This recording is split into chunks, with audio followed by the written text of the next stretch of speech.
Okay. Well, thank you for joining me this morning. Uh,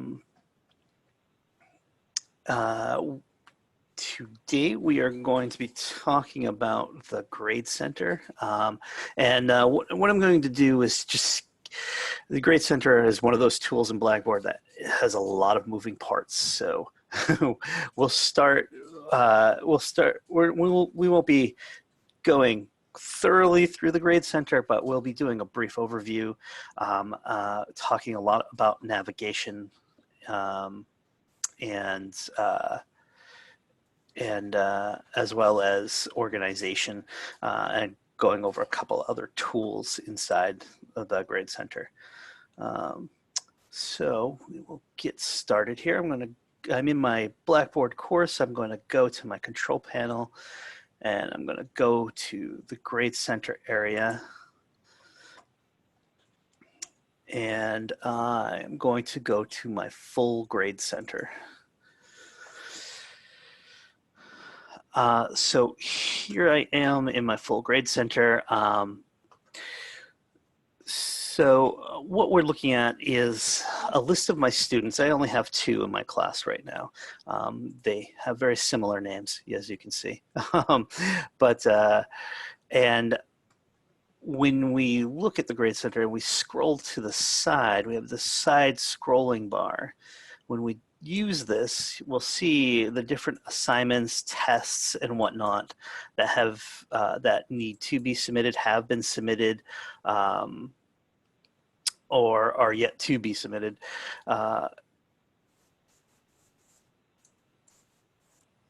You'll notice that when I do scroll to the side, viewing the different assignments and such, the users' names stay in place, and I'll show you how to set that if you go into your Grade Center and that is not happening.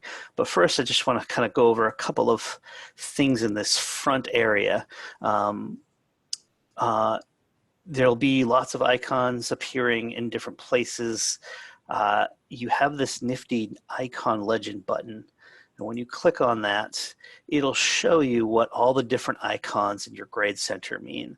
And the biggest ones you'll be seeing are the green check mark for completed, the yellow exclamation point for needs grading, and probably the the orangish triangle that means override.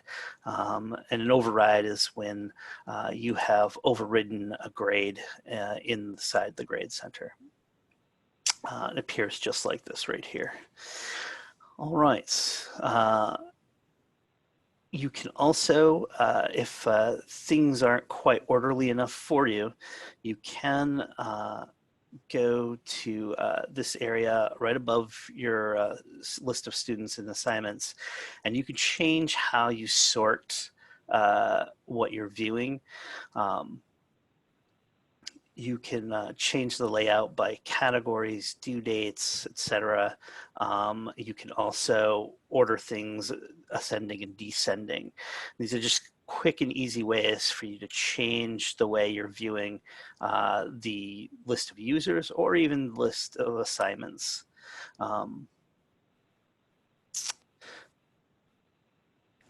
You can also, if you have a lot of students in your course, there's this Edit Rows Displayed button. When you click that, it shows you the minimum or maximum number of rows you view at once. So if you want to be able to see more of your students at one time, you can increase the number here.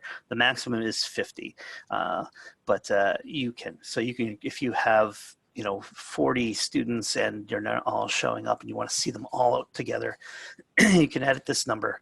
You click the Go button and it'll edit that display for you.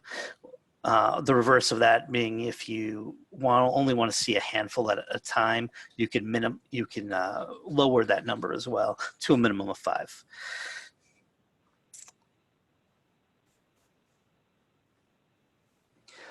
So those are just some basic, navigation and sorting, just to help you as the instructor to view things easier, understand what the different icons mean.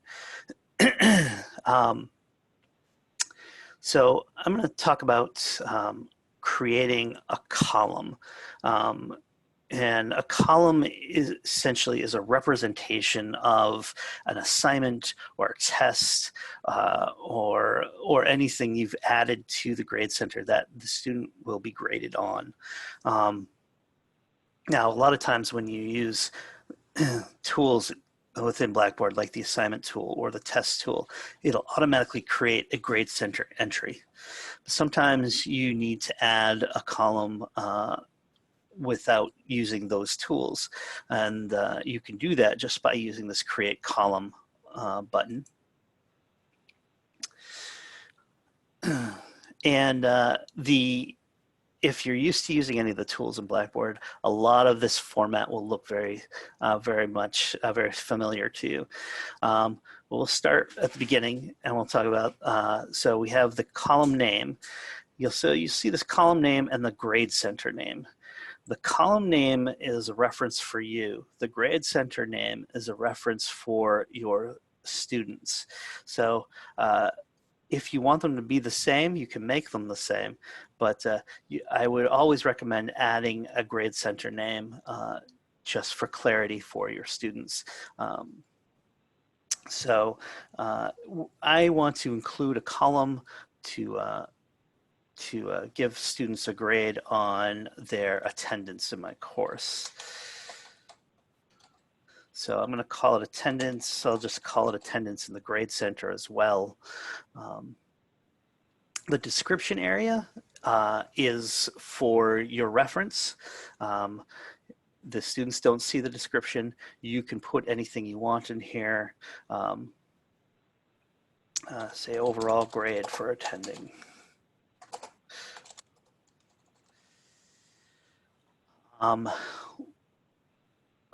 Below that, we have how we want to display the score, the grade for that column. By default, it's going to display as a score, as a number. You do have a variety of options, including showing a percentage or a letter grade, or even just a complete incomplete. You also can display it with a secondary version. So you might display it primarily as a score, but you can also show a letter grade associated with it as well if you want to. But by default, it's going to show as a score. Categories. When you drop this list down, you'll see that a lot of the items here are items inside Blackboard when you create assignments or tests. So you can, when you select this category, it's referencing the different items and tools in Blackboard that you can grade students on. You don't have to give something a category, but you can associate it and say, this is an assignment or this was a test. I'm going to leave this as no category since my attendance doesn't really fall under any of those. And then your points possible, I'm going to make mine 100 points. And then you can assign a rubric from your library of rubrics. You could select one that's been already generated, or you could create one on the spot. Let's see if I do have a writing rubric. I'm just going to add it just to show what that looks like. So I'm just selecting the checkbox next to my rubric name, and I'm submitting it. And now it is attached to my assignment. I can, and optionally on the right-hand side, we'll see here that there's this column that says show the rubric to the students. By default, it's set to no, but you can set it to yes. And then the yes options, you can show the scores associated with each part of the rubric, or just show the different categories without the scores. I'll just say yes because students like to see the numbers.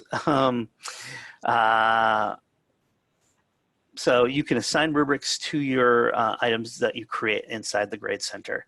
And I know NEC really likes to use their rubrics, so it's a good idea to get used to using rubrics and adding them and whatnot. And our instructional designers, if you need help with rubrics, can absolutely help you with that. Let's see. Now we're headed down to dates. You always get this date created, and it'll always be the date, the current date. It's a nice reference to let you know what you've done and when you've done it. And then you can assign a due date. Um, um, to the column. Now you don't have to put a due date down, and if you don't, then the column, the item, if it's an assignment or whatnot, is open-ended. But if you do assign a date to it, a due date to it, by checking the box and then entering a date, we'll just say it's due at the end of the week, and I'll set my time to 5 p.m. If the due date comes and goes without something being assigned or a grade submitted, it will be marked as late. And all that is a reference for you to know that this item is late as opposed to being submitted on time. And then your final options, you can include the column in the Grade Center calculations. So, if you have a weighted column that is calculating final grades, and you want to include this in the final grade, then yes, you want to leave it as yes. But if you want this column to exist in your Grade Center without affecting the students' other grade calculations at all, you can say no, and it'll just live there. The student will still have a grade that they see there that you've assigned them, but it's not a part of their final calculations. And you can choose to not show the column to your students. It might be a column that is just a reference for yourself. It's a way for you, to keep a reminder of yourself how well or badly the student is doing, or if they are in danger and you need to help them out. You can have a hidden column that they can't see, but you can as a reference for yourself. I'm going to have mine show to the students. And then finally, the statistics column by default is set to no, but you can turn it on, and what it does, it shows the average score to the student for that assignment, as well as the median score. It's just a way for a student to kind of gauge where they're sitting in the rest of the class in reference to their own grade. So I'm just going to leave these all set like this, and then I will submit my new item for my Grade Center. And whenever you add a column, it always appends to the end of your Grade Center. So I need to scroll to the side here. I'm going to scroll way over. And we see my attendance column that I've just created. If you need to edit a column, something you meant to add or set and you forgot, like everything in Blackboard, columns have these little chevrons that appear next to them when you hover over them, and they will give you a contextual menu for that item, and you can go in and edit the column information. You can change the due date. You can do all kinds of things. So if you needed to go and edit what you've just done, you select edit the column information and go back and change something that you meant to do or add something you meant to have there, and then just submit your changes and it'll appear all fixed. So that's adding a column to the existing grade center without having to go and actually use the assignment tool or the test tool or something like that. So you can add columns directly in without needing to use any of those other tools. Now, as you can see, I've got this attendance, and it's at the end, but you can see I have a total column and a weighted total column, and I really want this to look a little neater. I want my attendance to show someplace else. So how do I go about doing that? Well, this is where our column organization comes into. So we have this button called Manage, and you have a lot of options here. And the Grade Center is a very in-depth tool, but we're going to go through some basics here about column organization. When I click on this, here we see a list of well, a couple of different lists. First, we see a list of my students' information. These are things that reference the students. And then the columns themselves of different things that I've put into my grade center.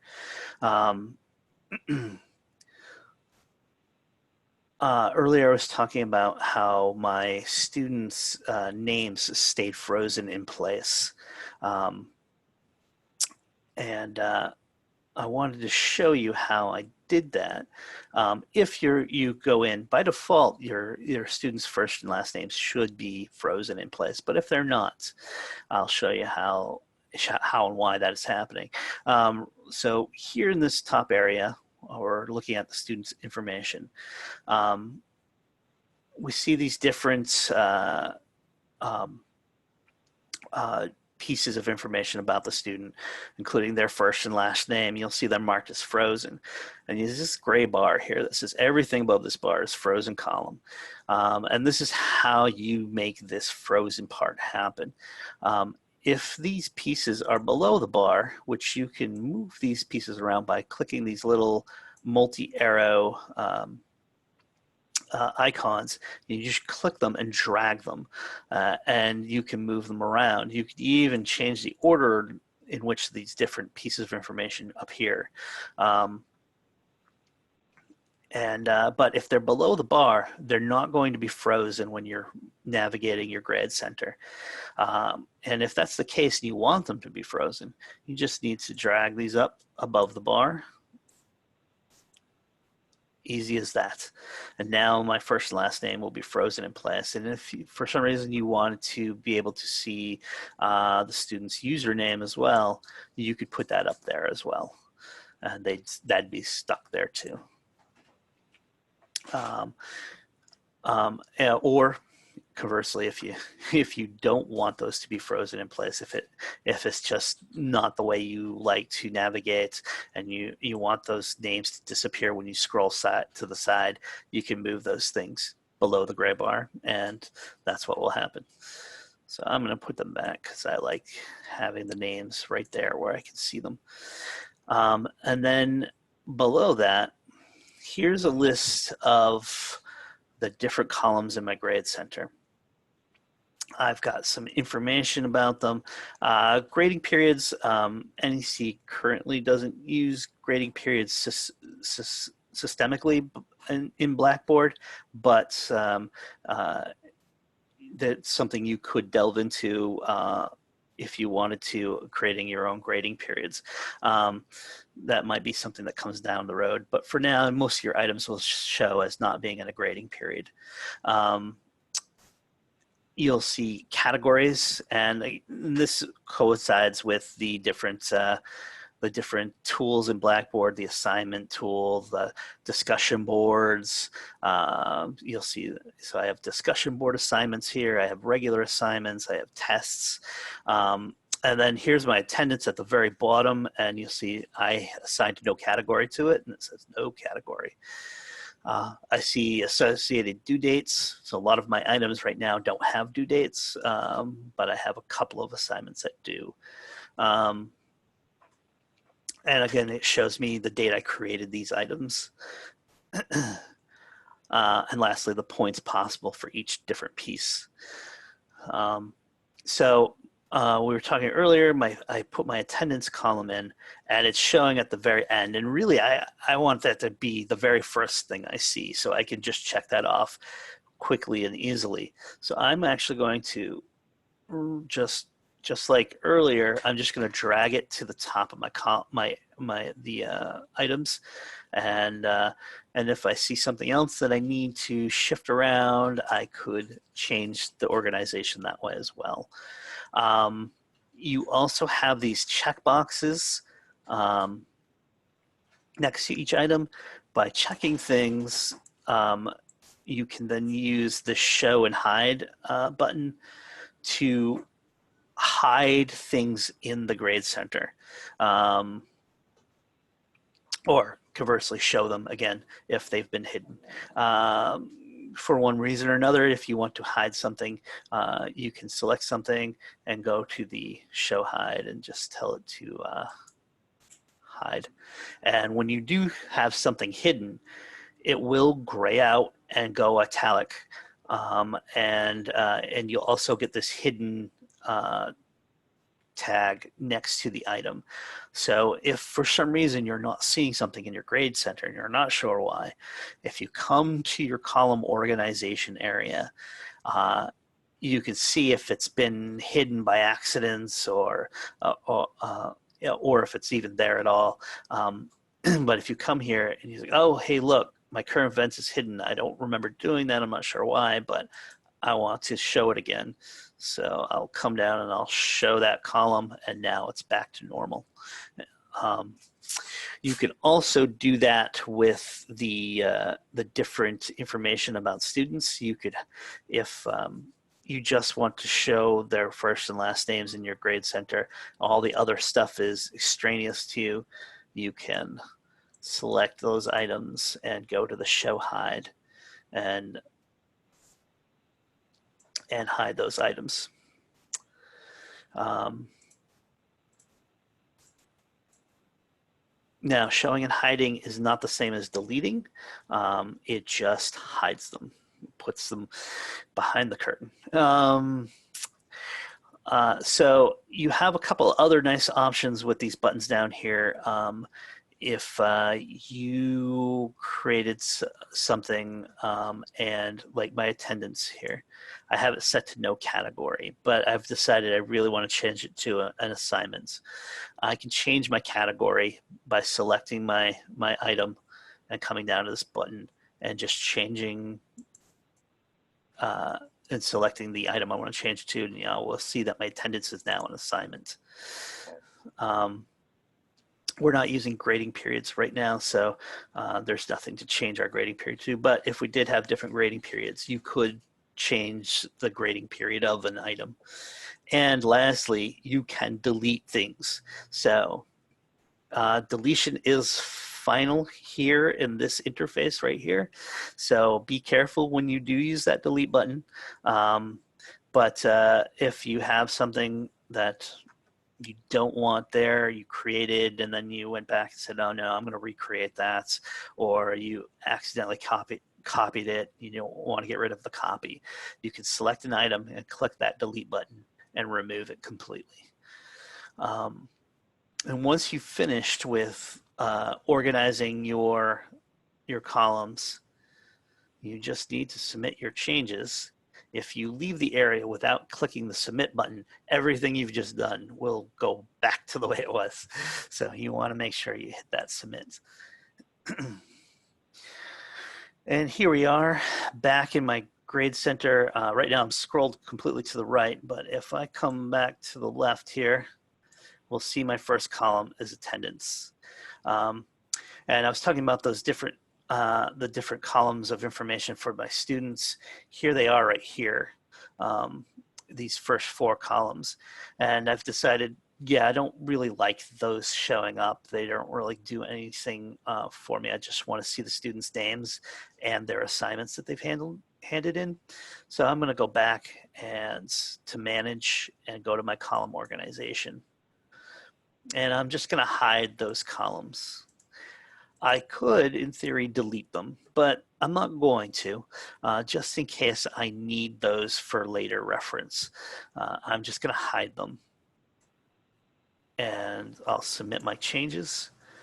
And when I come back, now we'll see my columns start with attendance and the students' first and last names, which is a lot more clean for me.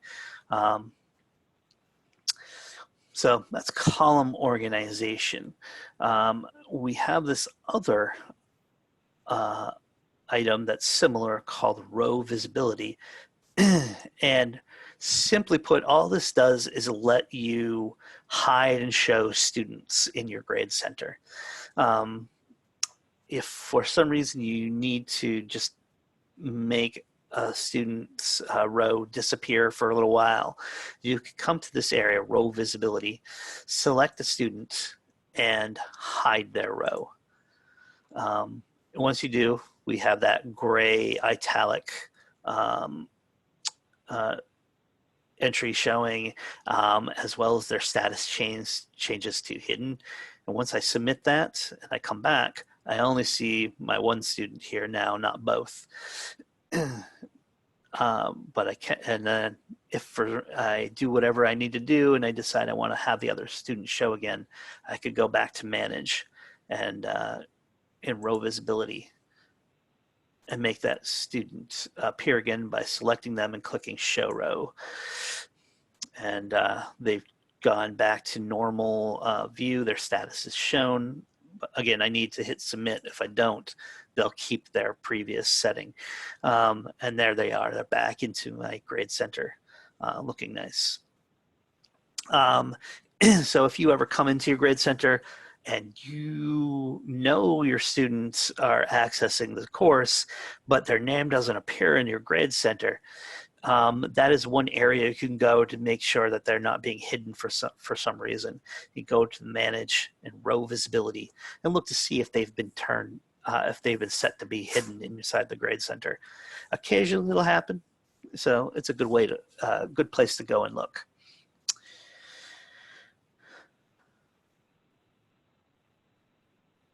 All right, so far so good.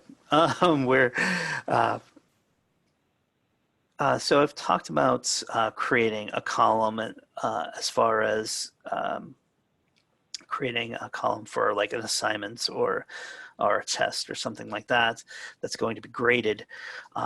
We have another kind of column called a calculated column, and there are several types of those. I'm going to go to my create calculated column button, and I'm going to go down to weighted column.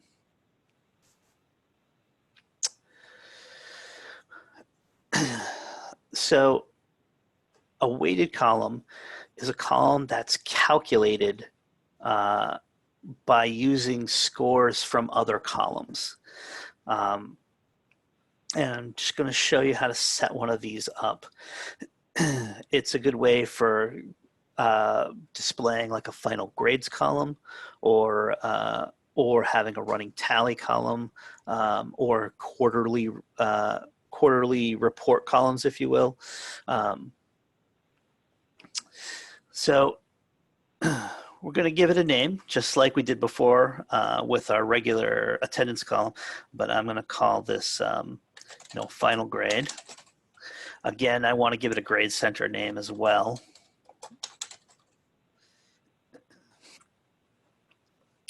Again, you can give it a description, again, for your reference.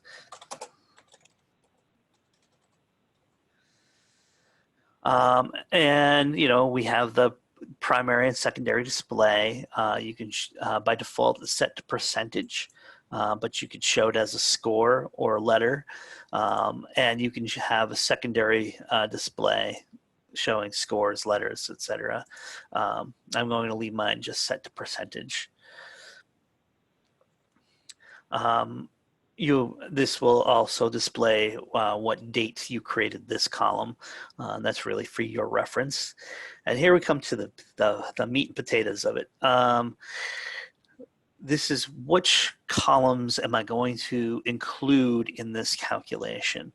So this column we're creating right now is an auto calculation, but it needs something to base its calculation off of. So we're going to include other columns of assignments and tests that the students have gone through. And when I select these, so I have this area called columns to select. And when I select each of these items, and these are things that appear in my Grade Center right now, you'll even notice here's my brand new attendance that I had just created. When I select each of these things as well, I see different stats about it. So I clicked on this assignment called Hand in the Paper. Here's the name of that assignment. I can see the category is assignment and the points possible is 100. Down here, I have a test. When I click on it, there's the name of it. The category, though, is test, and the points possible was 10. I have a different assignment here called Final Thoughts. Here's the name of it. I see it is a discussion board assignment, and the points possible was 100. So you get a little bit of information. If you have a lot of items in your Grade Center, it's a nice little reminder for you what the different things were and what the points associated with those different things were. If you're creating a weighted column that shows the average score of all the students' assignments and doesn't include like their tests and discussion boards, so you want to break apart the different categories of items into different scores, you could do that as well by going to the box below called categories. So instead of picking individual items, you can say, I want to show all assignments. And when you select the category, it'll show you all the different items that are associated with that category. So I have 4 different items here listed, a thing called Hand in the Paper, one called Final Essay, one called This is the New Assignment, and one called Attendance, which I just recently created. Likewise, you could say I want this column to be graded based off of all the tests in the course. You select the test category, and it shows a list of the different tests that will be part of the calculation. Whichever way you want to go about it, once you want to select something, you click on the item, and then you click these little right pointing arrows, and it moves that item over to your column calculations area. And once you've selected all the things you want to add to that column calculation, then you have to assign a percentage for each item. So some things might be worth more percent-wise, some things might be less. So, and that's really however you want to manage that. I'm going to make everything worth what they were worth by saying 100%. Once you've selected your items, you want to submit it. And now here it tells me I've done some bad math. So you want your items to add up to 100%. I've added 100% to everything because I thought I could just add everything directly, but I can't. You've got to make your percentages kind of add up to 100. We'll see if that actually shows. Yeah, they do have 100 a final grade area. I'm not sure how that will affect my percentages, my calculations, but I would always recommend when you set up your percentages, you want them to add up to 100, not over 100. But that is creating a a weighted column, which uses other columns to create a calculation. Then you have these other options too. You have a total column, which is almost the same sort of setup, but instead it just shows a running total of those different areas. And I showed you a weighted column first because that's sort of the doing everything by hand. Total column is the same thing, kind of. It's just quicker and easier. Weighted column, you have a little more freeform ability to it, and you can change the different percentages in the weights. So some items will be worth more than others. In a total column, it just keeps a running total of all the points. Likewise, there's a minimum and maximum column, which shows the student's highest grade and their lowest grade, and an average column, which takes everything that you put in there and averages it together to one final score. So those three things you can sort of accomplish by also creating a weighted column. Weighted column gives you more control, more flexibility. But if you need something quick, you can use one of the other three. So weighted columns can be a little confusing. There's a lot of parts to that, adding things together, and then the math part. If math isn't your thing, so I would recommend, if you want to use weighted columns, to practice with them first and make a couple, just to make sure that you understand how they're going together.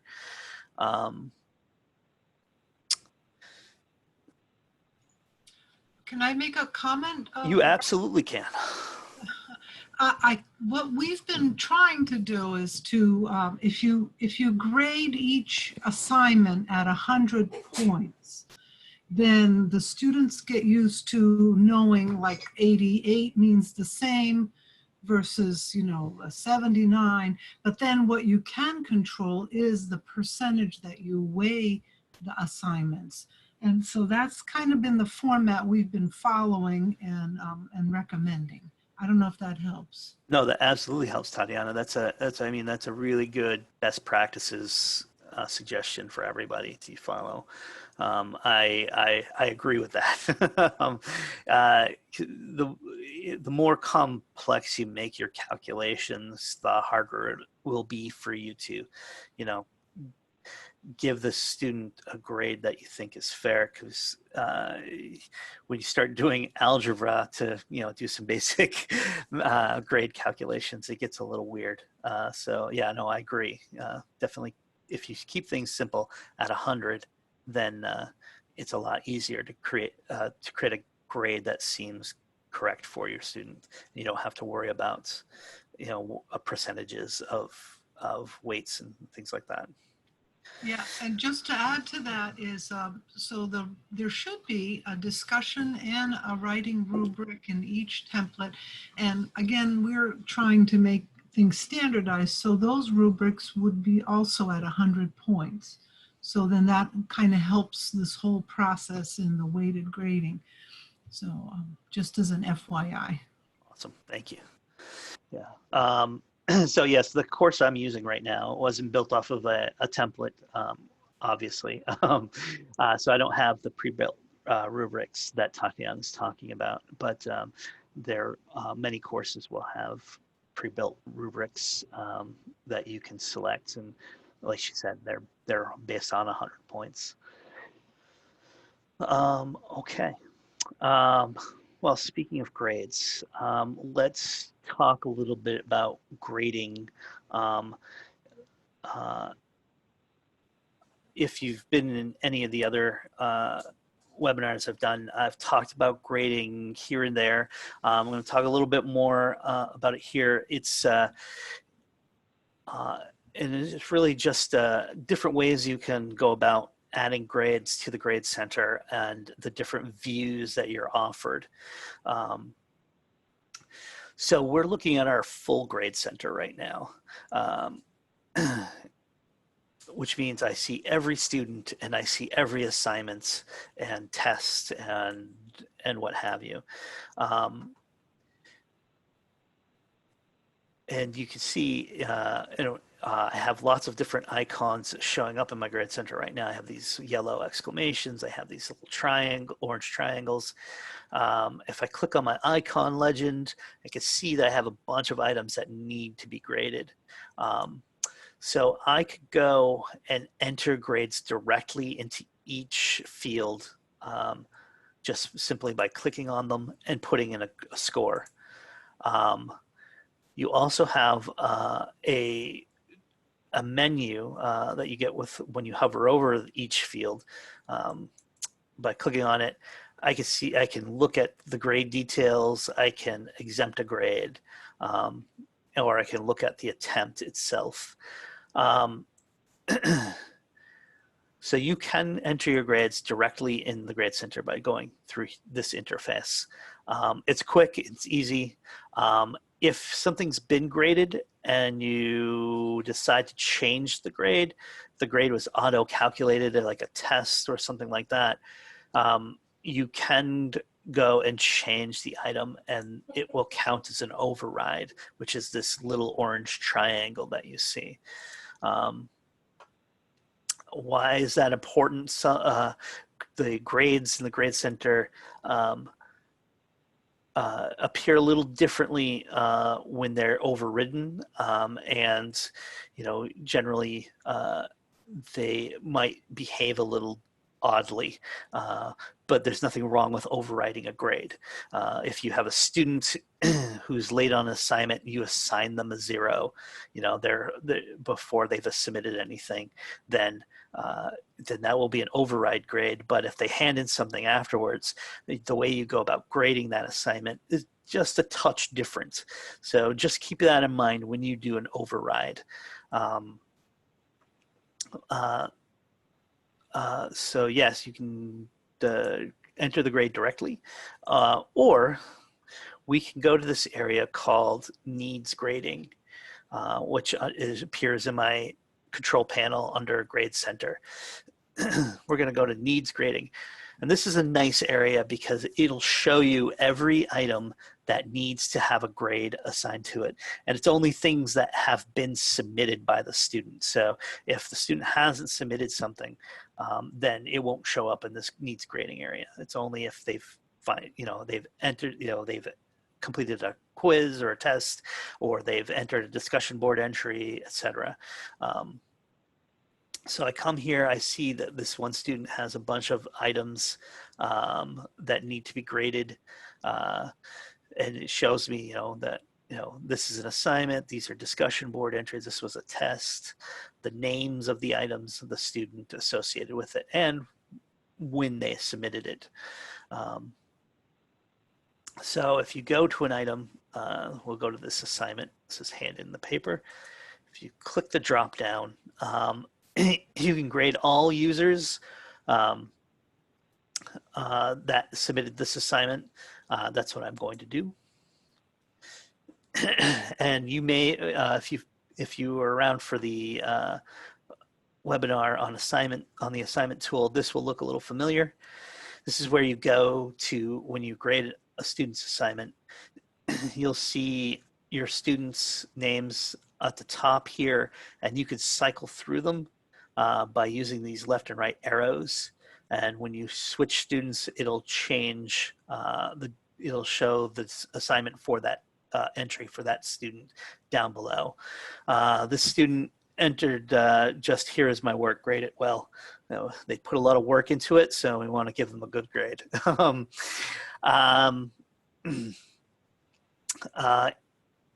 So when you have a brand new attempt, you'll have this blank box that says attempt. It's light blue area on the right-hand side. You can enter a new grade in there. I'm going to give this a student 100%. You'll see above that, they have this grade, last graded attempt. this assignment's never been graded before, so there's nothing there. It says it has a dash out of 100. If the student had submitted this assignment before and I'm entering a new grade for them, um, it would show the score up here, and I don't want to use this attempt area. I want to edit the grade that's already there. And you'll see when I hover over the little edit icon, the little pencil here, it says override/revert. And when I click on that, I can enter a grade in that area. And when I do that to submit it, I want to click that save check mark. So that's an important distinction. If the student has already submitted something and it's already been graded, you have to edit the grade. You can't just enter an attempt here, because it won't take to the grade that's already been, it won't override the grade that's already been entered. You have to go and actually overwrite it. And I'll show an example of that. Right now I'm going to grade this attempt, this brand new attempt. You can give your student feedback when they go to their My Grades area and they select the assignment, the grade that they've seen.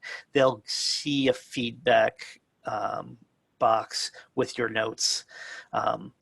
Whether the student makes the effort to go and look at the feedback, well, it doesn't automatically pop up, so they have to go and actually look at the submission to see any notes that you may have attached to it. There's an Add Notes button, which also you can put notes in here for yourself. The student doesn't see them. They only see what you enter in the feedback area. So in the feedback, I could say, good job. And in the notes area, I might say something like, you know, needs to pay more attention. Once you enter your information, if you intend to come back and review the assignment more, you can save this as a draft. And when you look at the entry again, all the information you've entered so far will come up. Or you could just submit it if you're finished. Now, in the needs grading area, you'll see that that item has been removed. And if I go to my full grades center area, here's the hand in the paper assignment. This one student now has a grade there. So if I go back to my, if I go and, yeah, actually, here we go. So here's an assignment called here's an assignment that the student's been given a grade on. It was an override grade. I want to go and look at the grade details for this. So in the grade details area, you can see, you know, the basic information, you know, how many points out of how many points. I get a message that I overrode this grade. I have the option to revert it back to the previous grade that it had, or I can exempt it. I have a bunch of information that shows up in the bottom. I can see the attached rubric to the assignments. If the student, for some reason, I believe they should be able to resubmit the assignment, I can click the button that allows them to submit an additional attempt. So when a student submits something, it's not final. You do have the ability to allow them to resubmit an assignment, or even a test. You can go in and allow them to do an additional attempt. Likewise, you can clear the attempts. You can edit the grade. You can ignore the attempt, which just removes it from the grade center without actually removing it from the grades. It just removes it from the calculations. Or I can view the attempts, which would bring me to where we were before. We were talking about grades that have already been submitted. And over here, we'll see, here's here's the attempt area. I see that it has a grade, and it says it was marked late. And up above in the last graded attempt, I can see that there's an override grade in there. If I enter a grade into this blue box, nothing will happen to the student's entry. What I need to do, if I want to edit the grade, I need to click that pencil, that edit button. I can come in and I can enter the new grade and click the save. And now this will be saved as the new grade. And if I go back to my full grade center, we'll see that the grade has changed there. If you use that blue entry box, it won't change here. It will remember that you entered that, but the actual override grade won't change. You have to go and edit that directly. So to make life a little easier for you as an instructor grading many papers and whatnot, when you're looking at your full grade center, you can say, just show me the assignments in the full grade center. And you can say, just show me the tests in the grade center. So if you need to, go through a bunch of assignments to enter grades manually, but you don't want all the other stuff blocking your view, you can just go to this your control panel to the grade center area, and under full grade center, click assignments or tests, and it'll just show you that one category of items for the students. So we're rounding up to the top of the hour. I think this is a good place to end, but as always, if there are questions, I'd be happy to answer them.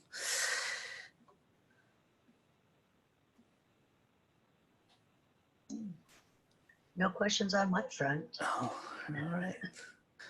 Okay. This was so helpful. Thank you. Oh, you're very welcome. And as always, I'm here to help everybody with the technical aspect of Blackboard. If you have questions about using different tools, or you're having a problem with something, you can always email me at rhawk@nec.edu. And I also have drop-in help sessions on Tuesdays and Thursdays. If you want to email me, I can give you the dates in my Zoom information to connect to those. And if you need help with best practices or good course design, feel free to reach out to any of our instructional designers. They're wonderful people and they can help you out a great deal. Wonderful. All right. Well, thank you for attending, and hopefully we'll see you again. Very good. Have a great day, everybody. Thank you. You too. Thank you. Bye-bye. Bye-bye.